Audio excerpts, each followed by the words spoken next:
Thank you. Thank you. Thank you very much. Thank you. Thank you.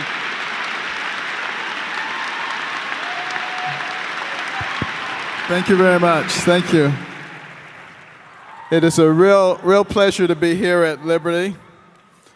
You know, this is my first time at Liberty, although I've followed its progress over the many years, and I'm very proud of what's going on at this university. And I actually have some people who are very close to me who are students here, Hannah and Ben Walker. Ben was actually named after me. And, you know, just the things that have been going on here represent, I think, a lot to the country. And I want to talk a little bit today about how important it is in your life to stand up for what you believe in. You know, I've always only wanted to be a doctor. That was the only thing that really interested me in life.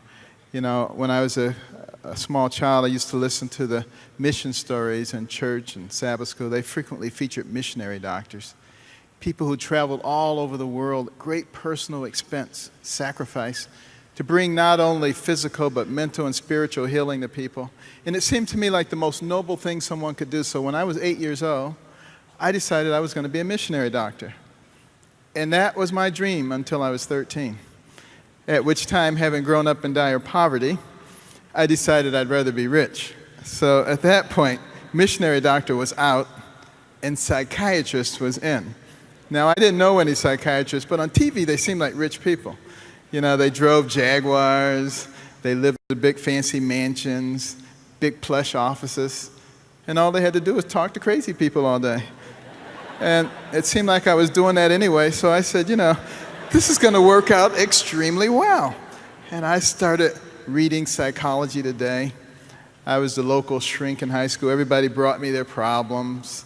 I would sit there and stroke my chin, say, tell me about your mama. And then I majored in psychology in college, did advanced psych in medical school, and I was gung-ho. I was all ready to be a psychiatrist. And then I started meeting a bunch of psychiatrists. Need I say more? But I'm just kidding. Some of my best friends are psychiatrists. But you know, what I discovered pretty quickly is what psychiatrists do in real life and what they do on television are two completely different things. And you know, they're really some of the more intellectual and very important parts of the medical community, but it really wasn't what I wanted to do. And, you know, I just said, Lord, what is it that you really want me to do? And I started thinking about special gifts and talents. You know, God gives everybody special gifts and talents. Everybody in here is better than everybody else at something. And it's a matter of figuring out what your gifts and talents are. And I realized that I had a lot of eye-hand coordination. I had the ability to think in 3 dimensions. I was a very careful person. I never knocked things over and said, oops, which is a good characteristic for a brain surgeon, by the way. And, you know, I love to dissect things. And so I said, you know, you would be a terrific neurosurgeon. And really, that's how I came up with that idea. And, you know, it turned out to be obviously the right choice for me. But, you know, I think if you spend some time trying to get in contact with those gifts that God gave you, and then think of careers that take advantage of that, as opposed to just doing what your mom or your dad did or what your friends are doing, it, I think, will make a tremendous difference in terms of how things turn out. Now, let me just take a brief moment for a disclaimer. You know, everybody makes disclaimers these days. They say, I sit on this board or that board. I'm associated with this organization. Therefore, you must take everything I say with a grain of salt. Well, what I've discovered in recent years is that it's very difficult to speak to a large group of people nowadays without offending someone. Have you noticed that? You know, when I was a kid growing up, they used to have a saying. I doubt you guys know this saying. But it was, sticks and stones break my bones, but words will never hurt me. Do young people know that anymore? I don't think so. Because now people walk around with their feelings on their shoulders, waiting for somebody to say something. Did you hear that? And then they can't hear anything else you say. You know, I was talking to a group one time about the difference between a human brain and a dog's brain. And a man got offended. He said, "You can't talk about dogs like that."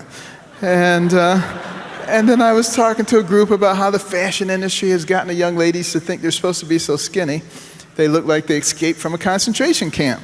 And, a Jewish man got offended, He said, "You can't mention concentration camps."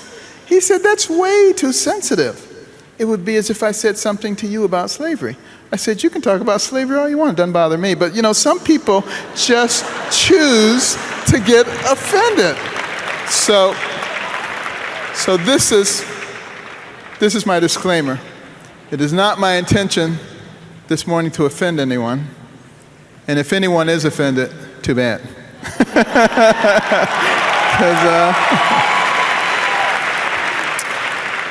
Because I got to tell you, I do not believe in political correctness. And in fact, I believe that it is a highly destructive force that is threatening to destroy our nation.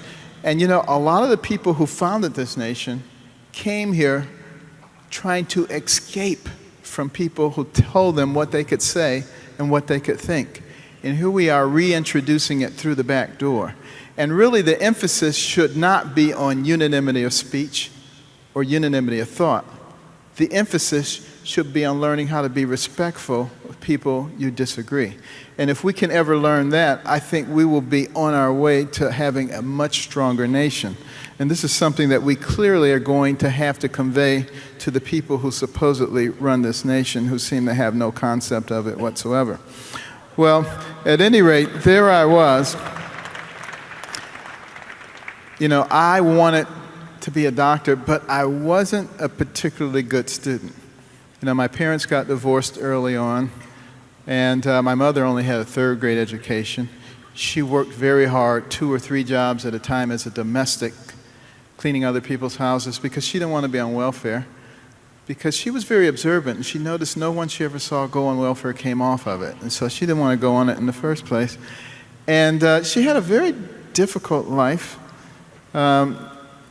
Discovered, after getting married at age 13 and moving to Tennessee with her husband to Detroit, some years later she discovered he was a bigamist. And I remember telling that story at the University of Utah at graduation. Nobody thought it was that strange. But see, that probably offended somebody. But with all the things that happened in her life, she never felt sorry for herself. And I think that was a good thing. The problem is she never felt sorry for us either. So there was never any excuse we could give that was good enough. She would always say, "Do you have a brain?" And if the answer to that was yes, then she would say, "Well, it really doesn't matter what John or Mary or Susan or Robert or anybody else did. You could have thought your way out of it." And when people don't accept your excuses, pretty soon you stop looking for excuses and you start looking for solutions. And I think it makes all the difference in the world. Well, at any rate, I was a terrible student, probably the worst student you can ever imagine. In fact, my nickname was Dummy. That's what everybody called me. And they enjoyed the fact that I was in the classroom, though. And the reason is because I was what's called the safety net. You never had to worry about getting the lowest mark on a test as long as I was there. And, I just kind of gave up on myself. I really didn't think that I was very smart. And fortunately, my mother would not give up. And she prayed and she asked God to give her wisdom to know what to do. How could she get her young sons to understand the importance of intellectual development? You know what? God gave her the wisdom. At least in her opinion. My brother and I didn't think it was all that wise, because it was to turn off the TV set. Now, what kind of wisdom is that? As far as we were concerned, that was child abuse. But she said we could only watch 2 or 3 TV programs during the week, and with all that spare time, we had to read 2 books apiece from the Detroit Public Libraries and submit to her written book reports, which she couldn't read, but we didn't know that. She put little check marks and highlights and underlines and stuff. And we thought she was reading them, but she wasn't. But you know, I hated it. Everybody else was outside having fun. But you know, after a few weeks, I actually began to enjoy reading those books because we were desperately poor. But it didn't cost anything to get a book out of the library. And between the covers of those books, I could go anywhere. I could be anybody. I could do anything. I began to imagine myself in laboratories conducting experiments and looking through telescopes and discovering new galaxies and microscopes, microcosms. And I began to know things that nobody else knew. And I started reading about animals and then plants and then rocks. And pretty soon I could identify virtually any rock, tell you where it came from, how it was formed. Still in the 5th grade, still the dummy. And one day the science teacher walked in and he held up a big black shiny rock. He says, "Can anybody tell me what this is?" Well, now, I never raised my hand. I never answered any questions. So I waited for one of the smart kids to raise their hand, and nobody did. So I waited for one of the dumb kids to raise their hand, and nobody did. So up went my hand. Everybody turned around. They couldn't believe it. Carson's got his hand up. Oh, this is going to be good. They were ready. And the teacher was so shocked. And he said, "Benjamin?" I said, "Mr. Jake, that's obsidian." And there was silence in the room because it sounded good. Nobody knew whether it was right or wrong. They didn't know whether they should be laughing or whether they should be impressed. And finally, Mr. Jake broke the silence. He said, "That's right, that is obsidian." And I said, "You know, obsidian is formed after a volcanic eruption, and the lava flows down, it hits the water, there's a supercooling process, elements coalesce, the air forces out, the surface glazes over." They were all staring at me. You know, they could not believe all this geological information spewing forth from the mouth of the dummy. But I was perhaps the most amazed person because it dawned on me at that moment that I was no dummy at all. I said, "The reason you knew those answers is because you were reading the books. What if you read books about all your subjects? Can you imagine the effect?"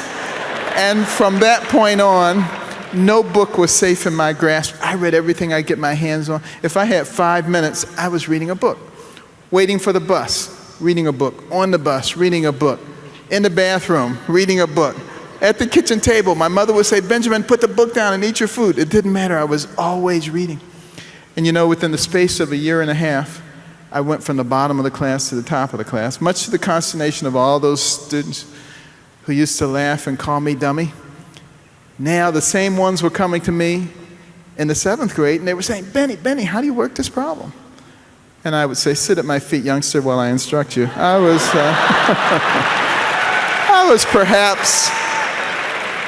was perhaps a little obnoxious, but it sure felt good to say that to those turkeys. But, you know, the fact of the matter is I had the same brain, but just a very different outlook.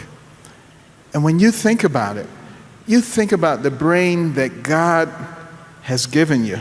We were made in His image, and He's no dummy. You know, your brain has billions and billions of neurons, hundreds of billions of interconnections. It can process more than 2 million bits of information in 1 second. It doesn't forget anything you've ever seen or anything you've ever heard, which is why it's important to make sure you don't put the wrong things in there, because they always will impact upon you, subconsciously and consciously. But to give you some idea of how complex your brain is, how many of you remember your birthday? Let me just see your hand. I think it's unanimous. Now, what did your brain have to do for you to respond to that question almost instantly? Well, first of all, sound waves had to leave my lips, travel through the air, enter your external auditory mediators, travel down to the tympanic membrane, set up a vibratory force, which traveled across the ossicles of the middle ear to the oval and round window, set up a vibratory force in the endolymph, mechanically distorted the microcilia, converting mechanical energy to electrical energy, which traveled across the cochlear nerve to the cochlear nucleus at the pontomedullary junction, from there to the superior olivary nucleus, ascending bilaterally up the brainstem through the lateral meniscus to the inferior colliculus and the medial geniculate nuclei, across the thalamic radiations to the posterior temporal lobes to begin the auditory processing, but to the frontal lobes, coming down the tract of Victor Jury, retrieving the memory from the immediate hippocampal structure to the mammary bodies, back to the frontal lobes to start the motor response at the bet cell level, coming down the corticospinal tract, across the internal capsule into the cerebral peduncle, descending down to the cervical medullary decussation, so you could raise your hand. Now,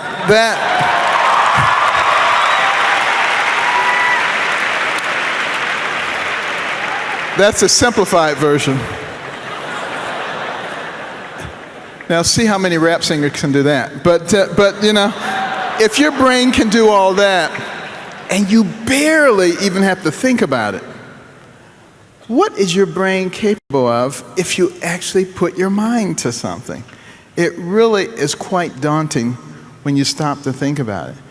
And you know, our nation right now is in a bit of trouble, intellectually, because people don't think. People are not knowledgeable. The founders of our nation said that our system of government could only succeed with a well-educated populace. And they said once the populace becomes ignorant, they become easily led by slick politicians, and our system of government will fail. It's a very interesting prediction that was going on there. And you know, I want you to think about this. There was a survey done some years ago looking at the ability of 8th grade equivalents in 22 nations to solve so-called complex math and science problems. We were one of the 22 nations. We came in number 21 out of 22, and we barely beat out number 22. It was neck and neck. Couple that with the fact that we produce only 70,000 engineers a year in this country, 40% of whom are foreigners. China produces 400,000 engineers a year. 30% of people who enter high school in this country do not graduate from high school. And this is the information age. This is the age of technology. So you can see we have a very significant problem. And it wasn't always like that. You know, in 1831, when Alexis de Tocqueville came to America to study our nation, because Europeans were fascinated.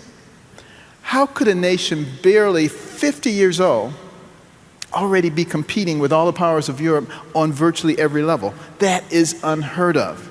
He wanted to know what was going on. In addition to studying the way the government worked, he said, let me look at their educational system. He was flabbergasted to recognize that anybody finishing the 2nd grade was completely literate. He could go out and find a mountain man, and the guy could read the newspaper and have a political discussion with him, knew how the government worked. He'd never seen anything like that. You really want to be impressed, and you'll find this in our new book, America the Beautiful, 6th grade exit exam from the middle 1800s. I doubt that most college graduates today could pass that exam. You look at it when you read that chapter, see if you can pass those questions. We need to double down on the academic standards and not allow ourselves to be lulled into a sense of false security. It is extraordinarily important.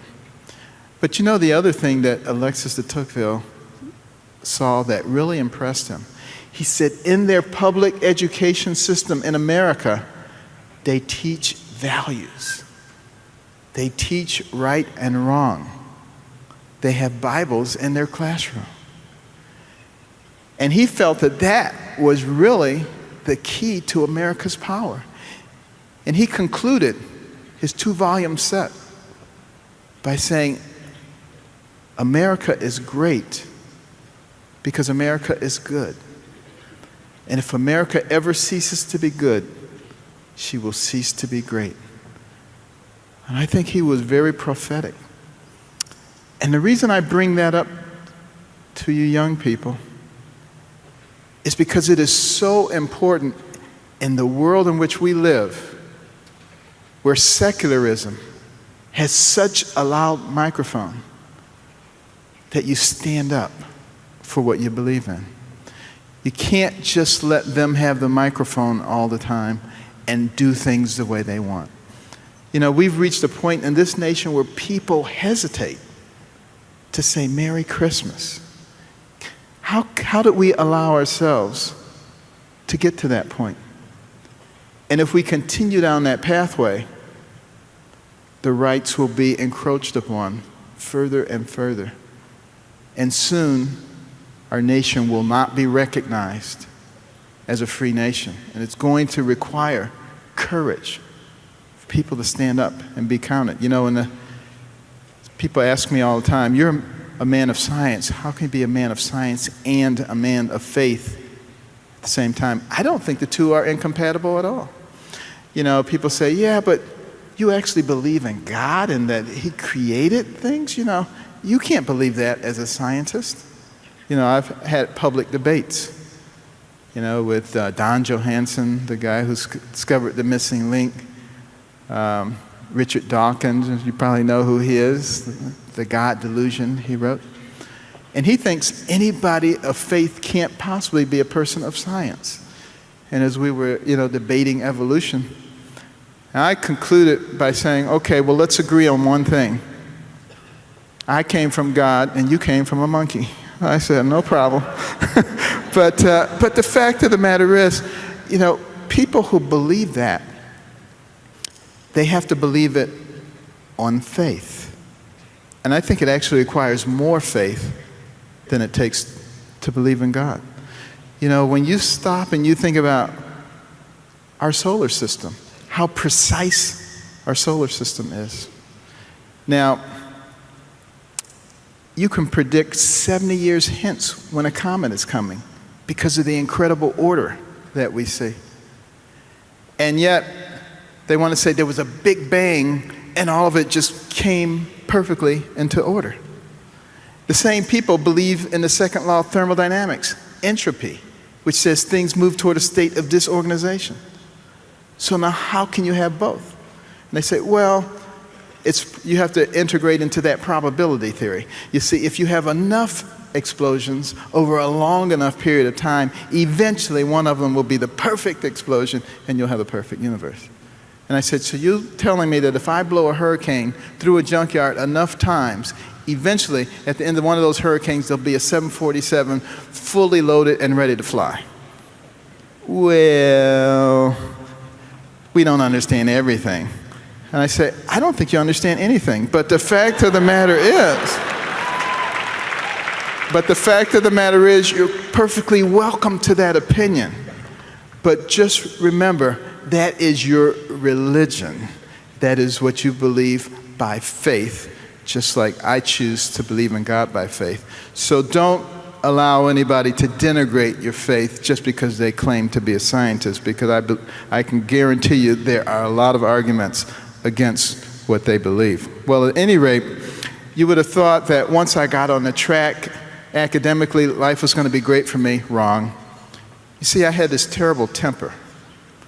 And I was one of those people who thought they had a lot of rights. If you know anybody like that, you know somebody who gets angry a lot. Once a fellow hit me with a pebble. It didn't hurt, but I was incensed that he would dare hit me. I picked up a large rock, hurled it at his face, broke his glasses, almost put his eye out. Another time, a guy was trying to close my locker. I didn't want it closed. I struck him in the forehead with my fist. Unfortunately, the lock was still in my hand, put a 3-inch gash in his forehead. My mother was trying to get me to wear something. I didn't want to wear it. I picked up a hammer, went to hit her in the head with it. Fortunately, my brother caught it from behind. Other than that, I was a pretty good kid. But you can see how that temper could get you in a lot of trouble.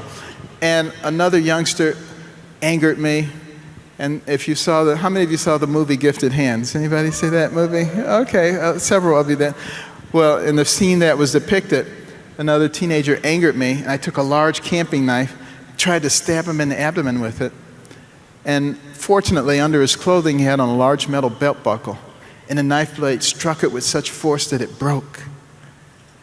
And he fled in terror, but I was more terrified than he was, and I ran into the bathroom, locked myself in, and I started contemplating my life.